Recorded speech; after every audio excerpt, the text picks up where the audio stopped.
É o Salmo 73, verso 15 e 16, né? Que aqui, se você pegar em casa e ver, né, o título desse salmo, na minha Bíblia está assim: o problema da prosperidade dos maus. E aí justamente toda a parte anterior do salmo é justamente isso. Ah, mas por que acontece isso? Por que aparentemente a gente vê tanta injustiça, né? Porque se a gente for olhar mais à frente, né, e a gente pensar assim, não, mas existe até aquela frase, né, que diz assim, a justiça dos homens ela é falha, né? E é mesmo, mas a justiça de Deus não. E aqui o texto diz assim, diz assim, só em refletir para compreender isso, ou seja, a prosperidade dos maus, essas coisas e tal, que não consigo compreender, só em refletir para compreender isso, achei que a tarefa era pesada demais para mim. Até que eu entrei no santuário de Deus e descobri qual seria o fim deles. Então é interessante que aqui o salmista ele vai ficar em paz justamente no momento em que ele entra no santuário de Deus. Porque ele percebe que a situação de opressão, de injustiça, de maldade que existe aqui, isso não é o final. De que embora a justiça dos homens seja falha, e é muitas vezes falha, mas a justiça de Deus não é. E eu diria até mais, que a justiça de Deus, às vezes a gente diz assim, que a justiça de Deus ela tarda, mas não falha. Na verdade eu diria que pela Bíblia, a justiça de Deus, ela vem no momento certo. Vem no momento em que deve vir. Mas sabe o que acontece, pastor? Eu vou me permitir de novo. Tem muita gente, tem aqui na cidade vontade. Pessoas com faculdade, médicos, amigos meus, que dizem assim, Garcia, me manda todos os links dos teus programas, menos o dos adventistas. Tu sabe por quê, pastor? Eu gostaria que o senhor falasse um pouquinho nisso. E num dos programas que eu acompanhei, o André, que tu conheces, a gente foi cantar lá para Novo Hamburgo e ele contou uma história de um primo meu que faleceu, que era filho do tio Arlindo Garcia, que faleceu do Covid, que era pastor também. Sim. Faleceu lá em São Paulo, irmão gêmeo do meu pai. E o André contou aquela história do nosso primo que faleceu. E muita gente diz assim, porque se Deus fosse isso, não acontecia isso com meu pai. Eu tenho uma psicóloga, que deve estar me ouvindo aí, porque ela sempre me ouve, que diz assim, Garcia, não me manda, mas ela sempre vê. Hoje foi lá atrás do médico, lá hoje no Neymar. E ela sempre fala assim, não me manda, porque eu não acredito. E o André falou uma vez no culto, ele disse assim, não é Deus que manda isso. Não é Deus que mandou o câncer, não é Deus que mandou a AIDS, não é Deus. As pessoas não entendem isso. Como explicar isso, pastor? Acho que é muito interessante voltar numa fala que o Romão mencionou.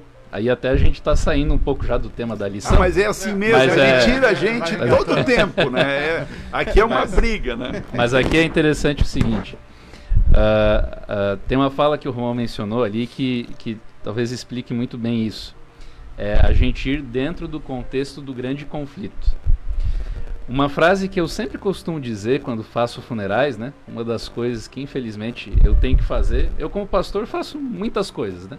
Faço casamentos, faço batismos, mas uma coisa que eu particularmente como pastor eu não gosto de fazer, faço, enfim, não tem problema, se eu sou chamado eu faço isso, mas uma coisa que eu não gosto de fazer é funeral, né? Ver a tristeza, enfim, das pessoas perdendo ali o seu ente querido, enfim.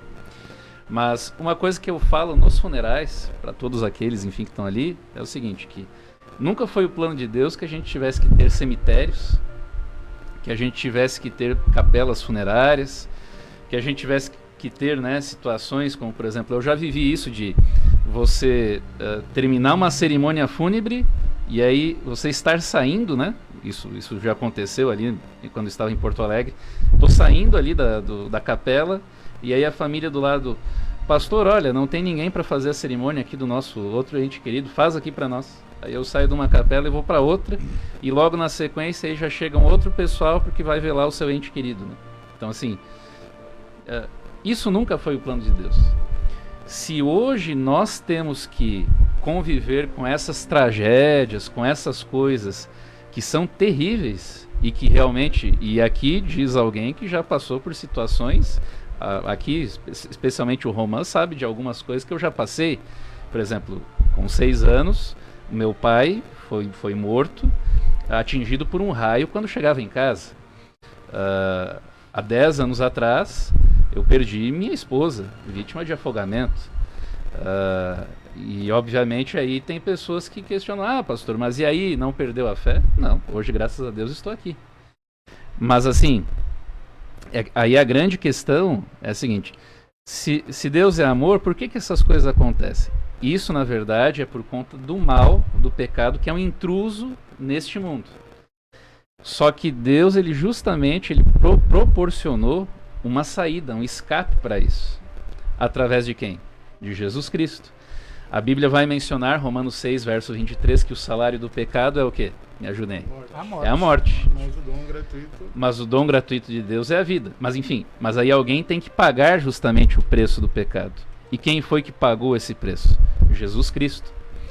Então, hoje nós vivemos nesse mundo aqui, mas muito em breve, a Bíblia declara isso, Jesus vai voltar, Satanás, o mal, todas essas coisas que nos atormentam, tudo isso será destruído em definitivo. E todos esses queridos que faleceram confiando no Senhor, eles vão ressuscitar. E o propósito de Deus, que era viver junto do ser humano eternamente, num lar sem dor, sem sofrimento, sem morte, isso vai se cumprir.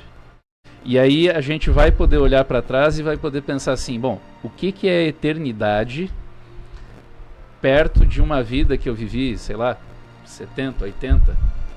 Aqueles que são mais afortunados, mas que cuidaram melhor da saúde, 100 anos, 100 e alguma coisa de idade.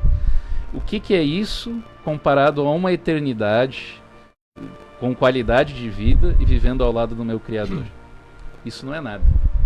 Então, na verdade, isso é apenas um hiato, é uma pausa nesse plano de Deus que em breve vai se cumprir. Então, por isso que, para aquele que confia, que acredita em Deus, meu avô tinha uma frase que ele dizia, né? Eu fui criado, em parte da minha infância, por meus avós, e meu avô ele tinha uma frase que dizia assim, para tudo existe solução, menos para a morte que não. Mas, na verdade, hoje a gente entende, e eu entendo, ao ter estudado a Bíblia e ao viver na prática, enfim, a experiência da esperança bíblica, porque existe também um texto bíblico que diz assim, que se a nossa esperança se limita só a essa vida, nós somos as mais infelizes de todas as criaturas. Então é por isso que hoje eu posso dizer que para tudo existe solução, inclusive para a morte. Aquele que confia, que acredita na palavra de Deus, ele sabe que justamente, até mesmo, fui atingido ali, sofri um acidente, enfim, morri. Mas isso não é o fim para aquele que confia, que acredita, que coloca a sua vida nas mãos de Deus. Tem um texto, deixa eu só completar o que o pastor aqui, a lição, ele começou a falar e eu me lembrei de um texto aqui da lição que eu marquei, e diz assim, na lição de quarta-feira, para o pessoal adventista, o último parágrafo: Deus reconhece o sofrimento de seus filhos e lhes anima dizendo que preciosa é aos olhos do Senhor a morte dos seus santos. Salmo 116, 15. E aí tu fica pensando, mas como assim? Deus acha... Por quê? Porque quando um santo de Deus morre, uma pessoa... Santo, a palavra na Bíblia é separado, né? Que separou para Deus. Aquela pessoa que morre em Cristo, essa não está sofrendo mais esse mundo mal. E ela só vai aguardar o dia que ela vai ressuscitar para a vida eterna. E o que o pastor falou é isso mesmo, nós estamos aqui, Deus apenas está deixando que a gente escolha o caminho, que nós queremos o caminho do bem e o caminho do mal. Alguns dizem assim, não, mas porque Deus, gente, sem Deus não há vida. Mas Deus, ele é um ser que quer nos sufocar. Não! A gente dizer que não precisa de Deus é a mesma coisa que um peixe dizer que não precisa da água. Não, eu não preciso da água, eu estou me revoltado, eu vou sair, vou pegar minha trouxa e vou sair dessa água aqui. A gente sem Deus, a gente morre. E nós somos um planeta que está sem Deus. O nosso planeta se rebelou contra Deus. Eu li esses dias um texto e disse, olha, eu acho que nós estamos em extinção. É claro que nós estamos em extinção. Todos os dias, pastor, se extingue um tipo de animal nesse planeta, um tipo de planta nesse planeta. São milhares por anos que estão se extinguindo. Nós estamos morrendo. Evolução, que evolução? Estamos evoluindo, estamos morrendo. E o nosso tempo está acabando. Aqueles que não escolherem a Cristo, um dia vão ter que enfrentar o juízo. E Deus quer que todos nós vivamos. E tu me corrige, pastor. Se eu tiver errado, assim, acho que, como o Garcia falou ali, né, tem gente que escreve para ele, né, e está indignado. Acho que não é errado do ser humano estar indignado, né, ou questionamento. E os próprios salmos nos mostram isso, né, o escritor ali muitas vezes chateado, indignado. Isso faz parte do ser humano. Não pode perder a fé, né? Mas a gente se indignar e questionar. Perfeito. Faz parte. Com certeza. E o fórum correto da gente se indignar é aos pés de Cristo. Exato. É no santuário.